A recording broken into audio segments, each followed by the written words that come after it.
I'm Juan Williams. Today on Afterwards, Mitt Romney. Governor, thanks for joining us. Thank you, Juan. Mitt Romney's new book is called No Apology, The Case for American Greatness. Mitt Romney, everybody assumes that this book is the kickoff to your 2012 presidential campaign. Are they right? Well, it's too early to tell. I haven't made a decision in that regard. And frankly, the book has come from my experience over the years working in the private sector, working in other countries, and seeing that some of those countries are making a lot of progress. We've always assumed we're way ahead of the rest of the world, and other nations are catching up. And my concern is that if we don't recognize the source of our greatness and take action to shore up the fundamentals of America's vitality, that we could find ourselves being eclipsed by other nations. So this is a book saying, America, let's wake up, let's do what we always do, rise to the occasion. Let's rebuild our strength and provide for our kids and their kids a bright future. Now, part of this seems to be, especially in the early parts of the book, a critique of President Obama. In specific, it's caught the attention of people around Washington that you said that his outreach to some nations, and specific Muslim nations, has been, and here I quote, kindling for people who hate America and who wish America the worst. Is that right?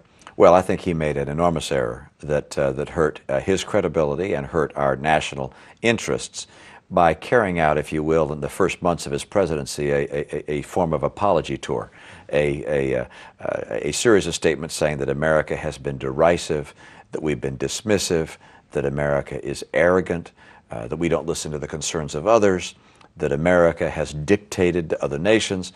I don't think that's historically accurate. I think America has freed other nations from dictators. We have not been dictating to other nations. But that being said, I think it's created the impression that our conviction in our principles is wavering, and it is not. I think that was a mistake on the president's part. I think instead that a foreign policy consistent with the values and the prescriptives that were described by Harry Truman and Dean Acheson following the Second World War is the more appropriate course of America's way forward. I think in the book you say the U.S. is good, and it's good for the U.S. to be strong. Yeah. But then in talking about some of the things that President Obama has done, and especially in the foreign policy area, you seem to suggest that he is diminishing America, as you just said.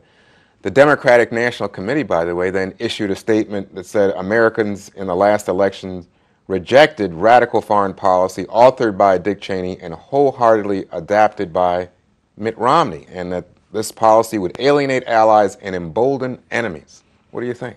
Well, I don't have a lot to say about the DNC and what kind of screed they're going to put out. But the areas where I think the president disappointed a lot of folks, including myself, was, for instance, when the Honduran Supreme Court said that their anti-American, pro-Chavez president had violated the Constitution, and their military removed him from office.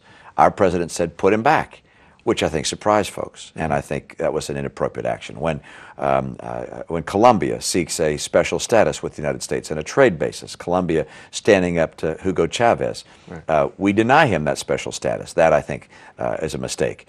When he goes before the United Nations and speaks for the first time and chastises Israel in front of the United Nations, but has nothing to say about the Palestinian group Hamas launching 7,000 rockets into Israel.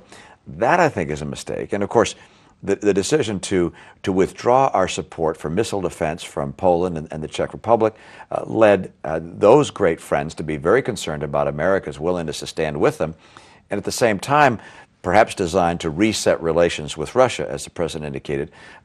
We got nothing for it from Russia. So I'm afraid that the steps that he took have confused our friends, made our foes, if you will, continue headlong, and in some cases in a course that's not helpful to the world.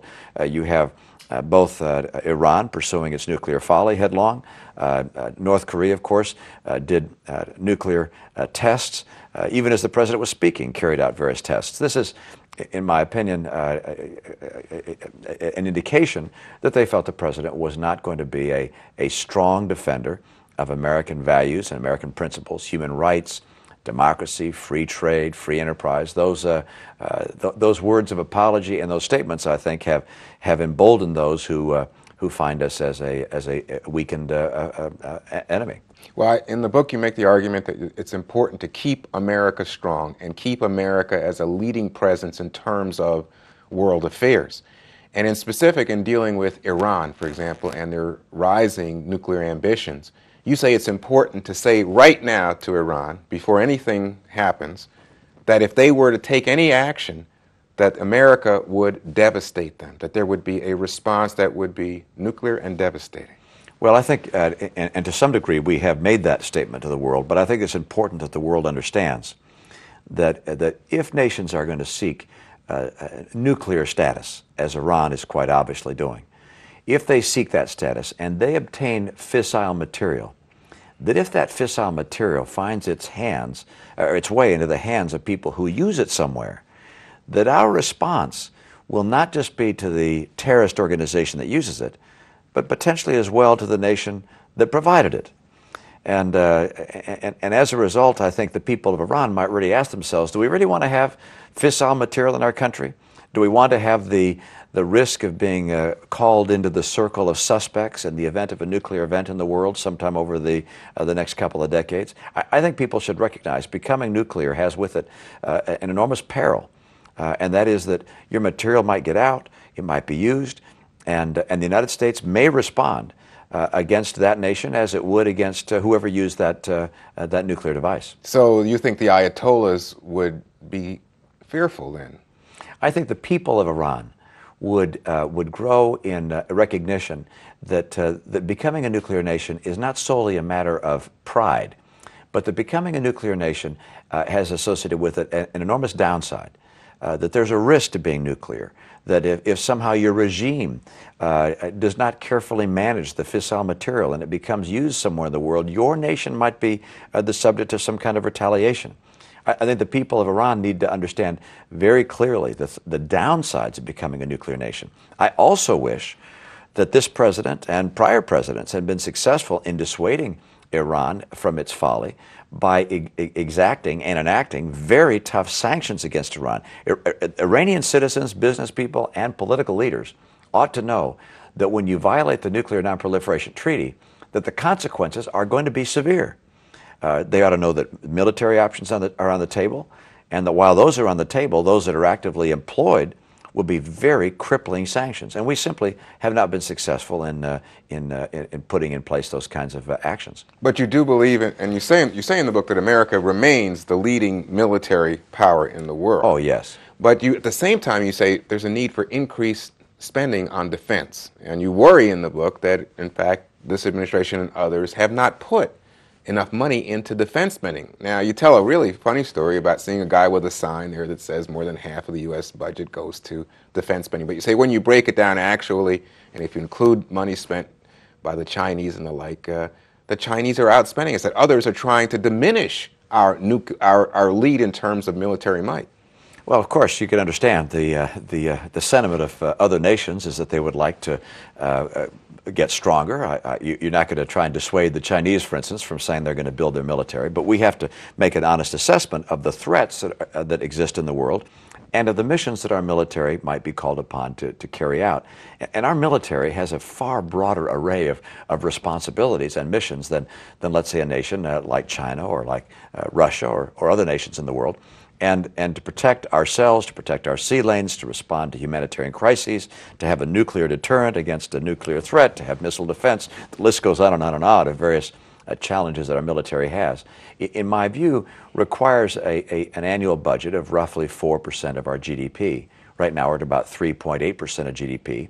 And total federal spending is, over time, been approximately 20% of the GDP. So we're saying that the defense budget ought to be about 20% of the total GDP. There are a lot of percentages there. I apologize for taking that course, but I think sometimes we say, gosh, we're spending so much more than any other nation in the world.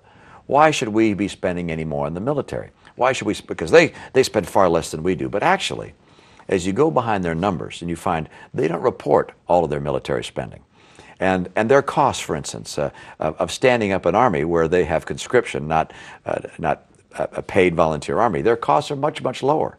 And so when you look at a more comparable basis, China is spending not at 10% the level of the United States, but something closer to half the level of the United States. If we were paying with the same costs, if you will, for our various resources. And Russia, likewise, is spending a good deal more than they report. What that suggests is that we really can't continue to pare down our military might, that we must keep it intact if we're going to be confident that we and our friends and our interests are able to be protected.